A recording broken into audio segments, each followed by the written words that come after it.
I am involved in self-advocacy because I, when I was a kid, I did not get a diagnosis until I was 17. And I had a really hard time because I had more of the classic symptoms of Asperger's syndrome, which is what I have.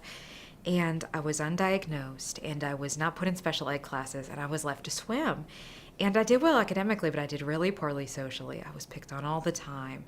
And I had all of these interesting sensory problems, like sounds were too loud and smells were too loud, and I just felt very overwhelmed. And I also had trouble with facial recognition, so I just didn't do very well. And basically it was the old, pull yourself up by your bootstraps, sink or swim kind of attitude, because I didn't have a disability, so nobody knew I needed any extra special help. And I mean, my mom sensed something was up. She tried to get me help, but I wasn't treated with kids' gloves or anything like that.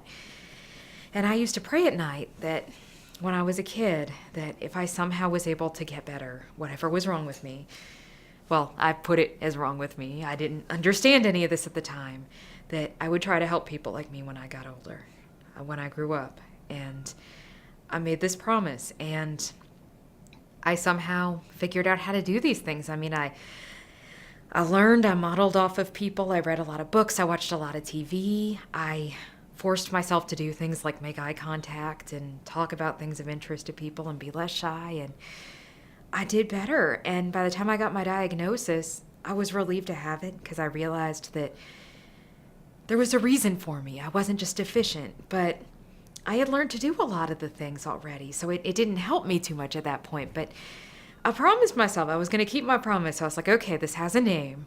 I'm on the autism spectrum. I'm going to be a self-advocate. I'm going to try to make things better for people like me. And if I ever have any kids, because they'll probably be on the autism spectrum too, who knows? So that's why I do what I do.